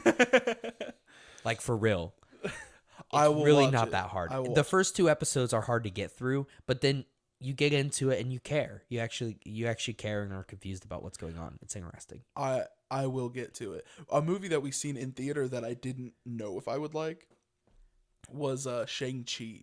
Oh, dude, I love Shang-Chi. Bro, Brittany's watched it like 30 times. I've watched like at least 5 or 6. Since it got put on Disney Plus, it's one of her comfort movies now. Like, Dude. that she can just play on repeat. And I mean, it was super. I didn't know anything about Shang-Chi before the movie. I knew more about the 10 Rings of Mandarin than I did Shang-Chi himself. I didn't know nothing about Mandarin either. I just know it came out close to your birthday. So you were like, "Hey, we're going to go see this for my birthday." And I said, "Okay." Dude, it was so good. One of my favorite things about Shang-Chi, while we're just on it, is they did so much better with fight scenes. Oh my god. Because the fight scenes are amazing. Like, so they had on set that they were going for more of a Jackie Chan style fight, which they did excellently. Fantastic. I love those style of fight scenes way more, where you got Jackie Chan. Like, the Rush Hour movies are actually so fun to go back and watch. They're not even necessarily the funniest movies in the world, but like watching him jump through tiny itty bitty holes, like through the ticket booth things, and then beating people up with like their shoes is so hilarious. It's more funny than any of the jokes said in the movie, and it's fun to watch.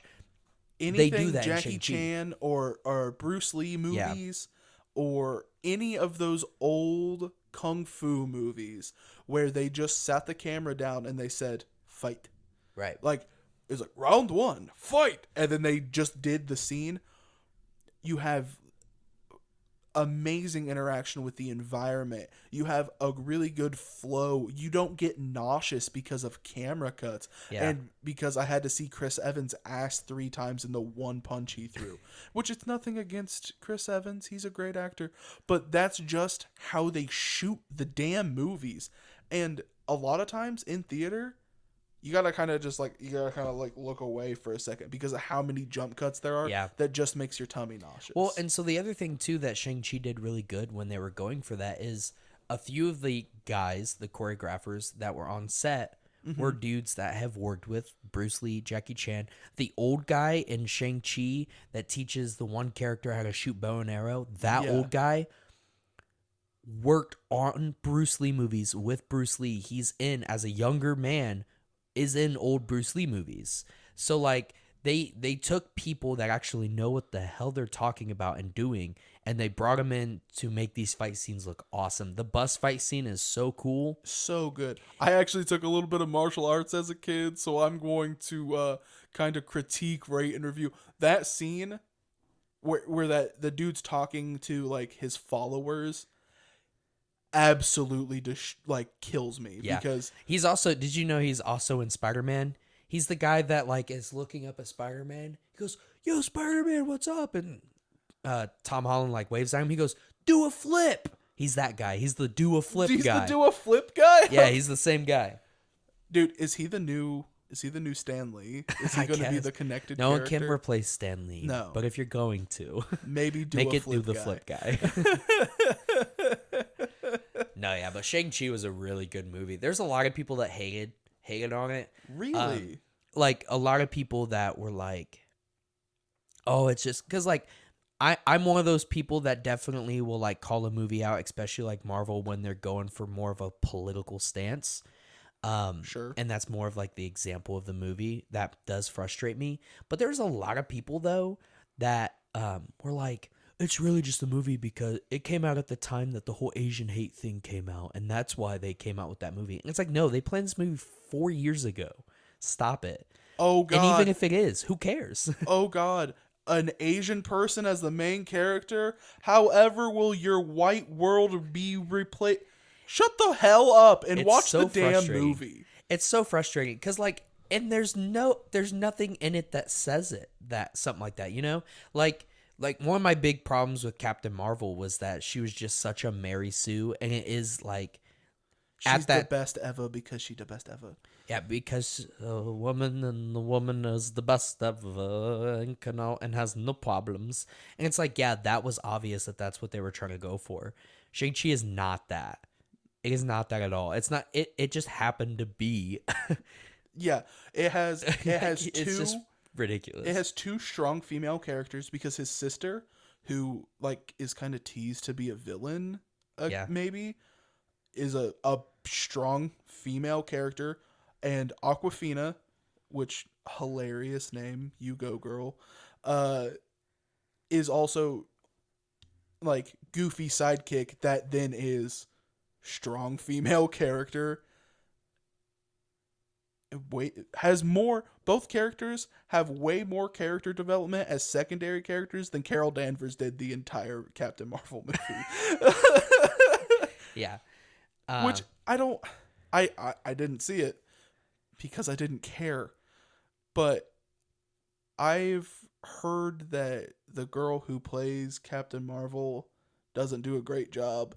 And she's only in Endgame she's in Endgame for like a couple seconds. 4 minutes. So I don't have an opinion on her. I'm sure she got a lot of hate because one time in an interview with Chris Hemsworth, the guy that plays Thor, and somebody else was there too. I don't remember which other Avenger was in there. She was like, and you know, Captain Marvel's definitely the strongest Avenger, and Chris Hemsworth was like, no. And like when you watch interviews with all those actors, they mess around with each other a lot. Yeah. And that's what he was going for. And she just doesn't have the personality to handle that. So she came off really, really rude and mean. And saying like, I don't remember exactly what it was, and I don't think that was really her intention, but I just don't think she can handle being played with, you know, being joking around with. Yeah. You can't do it with her, which makes it even more like, I don't know. Either way, though, Shang-Chi was a great movie. Shang-Chi was skip fire. Captain Marvel. It's like a prequel movie that doesn't matter, so just skip Captain Marvel. There's a sick Kevin Smith reference in there, but that's really all you need. Is there? I don't know that. Yeah, Stan Lee is reading the Clerks. I think it's either Clerks 1 or Clerks 2, the like script to it, because Kevin Smith he freaked out about it because he got famous from, you know, making a movie where you can talk about having sex and Star Wars at the same time. Like, and that's like how he's based his entire. I love Kevin Smith. I'm a huge fan, and I like seeing him because he really is just a normal dude who had some good movies. And, you know, arguably, like, not everybody likes Kevin Smith movies, but he's the closest celebrity that I want to be like. Like, if I were ever to get famous, Kevin Smith level, where people know who I am, they really like my stuff, they come back to see it. But You can talk to people at Comic-Con. yeah, but, like, at the same time, when you go to Comic-Con, you're walking around buying shit. Like, Yeah. I got these new cool things. Like, he is who I strive to be. Yeah, that'd be cool. I love Kevin Smith. But yeah, all in all, though, the direction of the MCU is pretty neat. I think they're going to do a good job. I don't think there's a lot of people that are like they're never going to top, you know, phase 1 of, you know, Thanos and They've got 10 years to make another dope superhero, like supervillain. yeah, So they do need to work on, because I don't think, even though Shang-Chi was good and I don't think any of the heroes right now are going to be another Robert Downey Jr. Iron Man or a Chris Evans Captain America, or I know Chris Hemsworth is still Thor at the moment, but I'm sure eventually he's not going to lead the team. So I don't know who they're going to have lead the next, you know, generation of the Avengers. Or I would be down with, I can't remember her name, but Black Panther's sister. yeah, That because she's like techie still. in a leader sense though, I don't know. I guess that's But yeah, as like the backing of the group, because like Tony Stark was like the financial backing of the group. yeah. Sure, but I don't know how they're going to do that. I don't know if they'll have to figure out a way to have good chemistry with these random groups of heroes, because the first group of heroes that they picked to be the Avengers were a very easy group to pick because most of them have been Avengers, and now they're kind of going out and diversing, and I'm curious to see how it'll work. So, but we'll see. Maybe they won't do Avengers. Maybe it'll just be a bunch of people coming together under no name at all, just teaming up and taking down. Right. You know what I mean? Because that's kind of, at the end of the day, that's kind of what Endgame was. Like, I know he said Avengers Assemble, and everyone was like, whoa, and like, but they weren't at that. Maybe in that moment they were all considered Avengers, but you know. Yeah, I'm curious to see where they're going to go. My biggest hope is that I can see Miles Morales on the big screen. Like, I love Into the Spider-Verse. Yeah. It's honestly top 5 favorite movies of all time. Because the art is gorgeous, the music in it is great, the characters are fantastic. That is a Marvel movie with Nick from New Girl in it because he's Spidey, which I liked. I liked him being like the lazy Spidey. Super good. I would love to see Miles in a live action Spider-Man and that be the MCU Spider-Man films we get. Mm-hmm. Because I'll be honest, I don't see why they wouldn't, because in the Multiverse of Madness trailer, the newest trailer that dropped, you see like Captain Britain, which is from What If. It's Peggy Carter, her shield come flying in, and it's got the Captain Britain sign on it, and the dark and dangerous Doctor Strange you see, it's scenes ripped straight out of the What If series. And there's also a part in the trailer where you see when he's breaking through realities, there's a reality that's cartoony. So there's no reason why they couldn't bring characters through the multiverse and make them live action. But Miles Morales is one of my biggest hopes for like mainline MCU. Not saying I want them to replace Tom Holland, because Tom Holland is a great Spider-Man. I don't care what people say. Mm-hmm. People are like, oh, he's just like Iron Man. No. Especially not anymore. Right. And I want to see at least one more movie with Tom Holland where he has to restart again. He has to get the bad costume again. Or, I mean, it could be better, but whatever. Like, he has to do all of the Spider-Man things on his own again. I'm okay with seeing that, and I'm excited too. But he's done his time as Peter Parker. I would still love to see him as Peter Parker, but I want to see Miles because Miles Morales is one of my favorite No, yeah, one of I my agree. favorite superheroes, and he's Spider-Man, so you still get the Spider-Man story, but then you get the story of And there's no reason you Peter- couldn't do both. no, I mean because right now in the comics, the 616 comics, they're both there, both doing their own thing. And when it comes to the MCU, they've already made a reference to him. With Miles. because Donald Glover is Yep. His Prowler is his uncle. I would love to see him full suited up as Prowler. Donald Glover. I mean, I'd love to see Donald Glover as Spider-Man. I was one of those guys. He has a whole bit. He has a whole bit about that. But Donald Glover as the Prowler. Oh hell yeah! That'd be cool. Full suited up with the claws and the. I would love that. Yeah. But yeah, I think they're going in a good direction. I'm excited to see what else they do. And I'm also excited about this RPG. Dude, the RPG is gonna be so good. So I had another question. If you weren't making your own character, and you just, it doesn't have to be a pre-made character in there. If you could play a superhero in an RPG that isn't one of your own, who would you play as?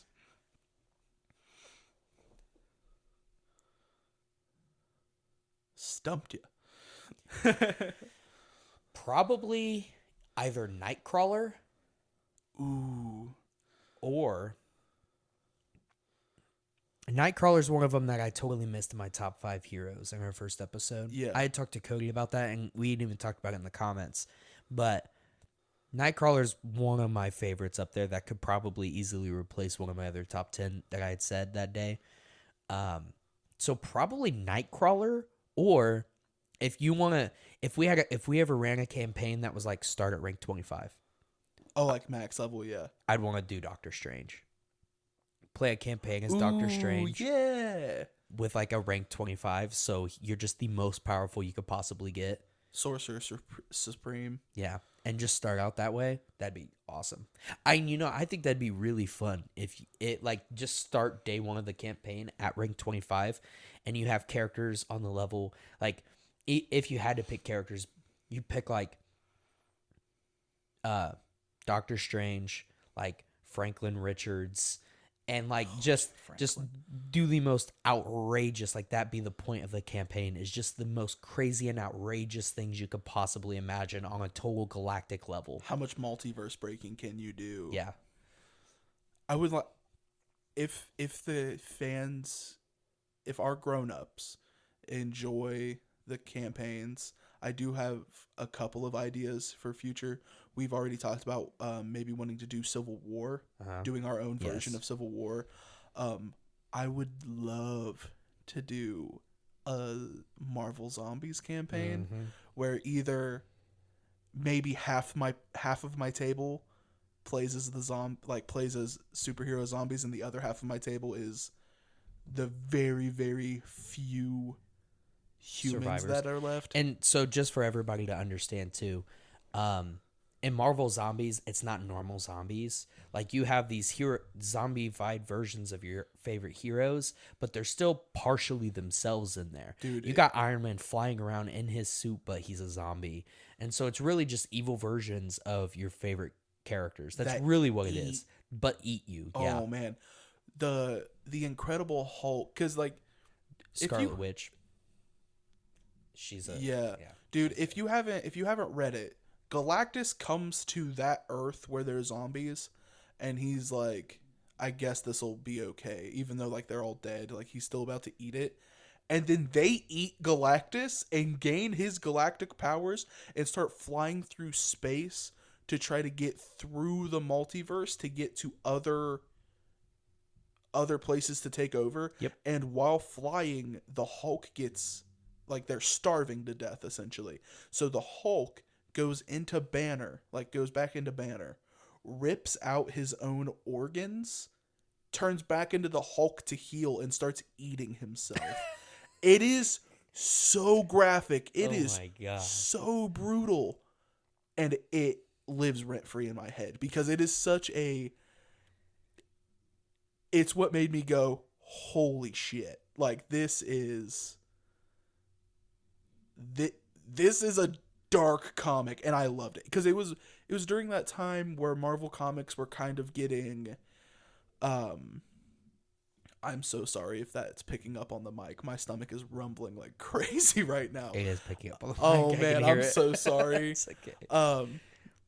But it was one of those times where you weren't getting a lot of adult or like very serious comic lines, right?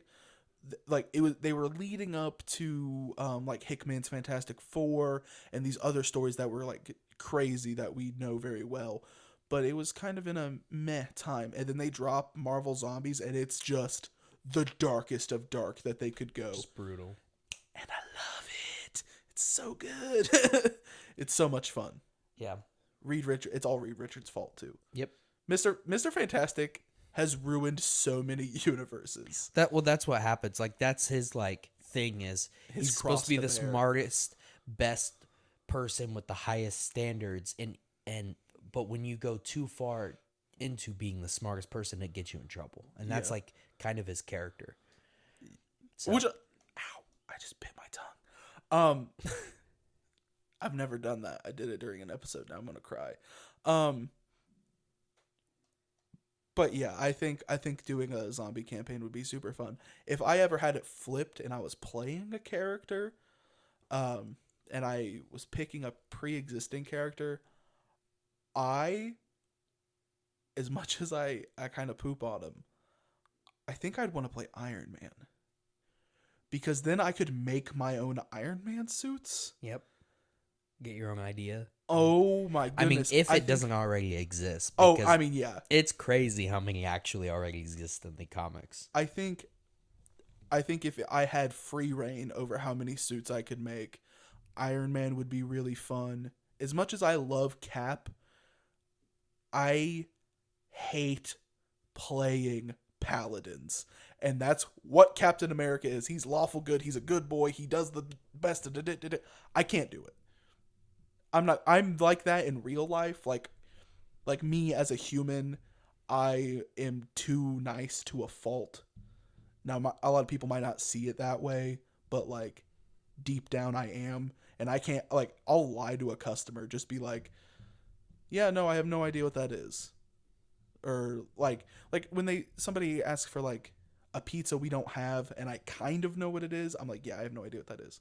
You have to explain it to me. I kind of feel guilty afterwards, which is ridiculous because it's such a small thing to lie about. But like I do, and that's how I am.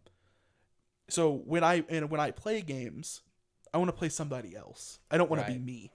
And so like couldn't be Cap. But Iron Man, I could have some fun playing as Iron Man.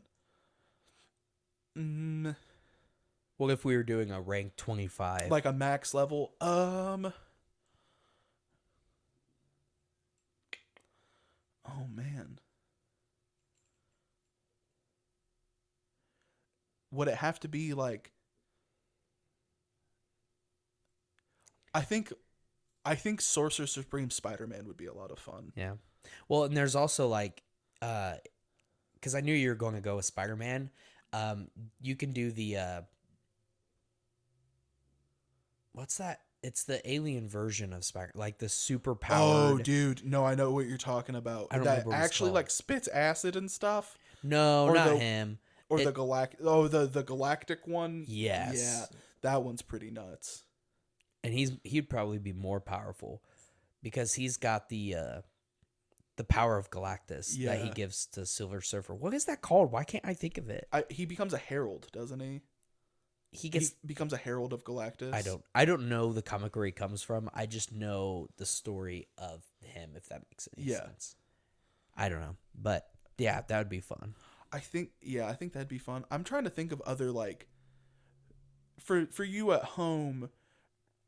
This system is kind of different where like the preset characters are kind of locked into what level they are because level 10, which is your basic superheroes like Spidey and Cap, and is Iron Man level a rank 10 as well? 10 or 15, yeah. Yeah, 10 or 15 is like your normal level superhero. And then the bigger of a hero you are, or like the more like insane your powers are, such as Thor, they have him as a rank 20. and I think with the Thor they are going with, that makes sense. But like full on Thor Odin's son, when he gets like all of the power of the Odin Force, that's 25 easy. Carol Danvers, Captain Marvel, is rank 25, which makes sense because she literally fixes galaxies and stuff. Thanos would be a rank 25 villain. Even without the Infinity Stones, I think he'd still be 20, like at least 20, right? Because he's at least 20. And then with Infinity Stones, definitely 25. Because anybody that could still wear that and survive is still a powerful being. Right. Like Incredible Hulk in the first Avengers movie, probably rank 20, that right there with the Thor. World War Hulk, rank 25. Could you imagine being infinite pissed where you beat Black Bolt up? Oh, Black Bolt would be really fun to play in a level 25. You just can't talk like the whole... You have to like learn how to sign to your homies what you want to do. Because if you're not aware, Black Bolt can whisper and destroy planets. Yeah. It's very scary power. But yeah. So maybe one day. Dude, that would be fun. I would like to, once we get past this, especially if people actually like the role playing, like us playing on the podcast. Yeah. Go away from just the Marvel like superhero stuff and do like a normal one eventually, or maybe some other versions. Let Cody run the Lancer campaign, like a mech. Yeah. Yeah. I have an idea for a mech character because me and Cody talked about it, and she is an entertainer of the adult variety that uses her mech as spotlights. And so she's a stripper, and as she's dancing, pieces of her mech come off and form as lights that like show her as she walks. Like, and we came up with this whole character, and I really like her. So if we ever play one, I'm gonna play as her. She's fantastic. Okay. But yeah, so anyway, yeah, so that's a little introduction into what we want to do, though, the RPG. We'll probably do it sooner rather than later. When we do the actual one, we're going to run a couple campaigns beforehand. He's going to do one, and then with our group of people, we're going to run one as well, just to get an idea of how everybody plays, and that way he can... But once we get through a couple, I'd like to do it sooner rather than later. Me too. Especially for the content creator side of us, cashing in on the fact that this is brand new and maybe being some of the first people to make or actually play it. Because there's plenty of people talking about how good or bad it is right now, but no one's been playing it yet that I've seen. Yeah. So being some of the first people to do that, that'd be awesome. So that being said, to you guys, it'll be a few months before you see it, but to us, we might be recording it here soon. So I do... just in case we haven't started recording it yet by the time this episode comes out, or maybe you guys, you like it, or maybe you have some ideas of your own, please let us know on our, we're working on our social medias. We're getting there. We're old people and don't know how social media works. But also let us know in the comments, because we do read all of our comments.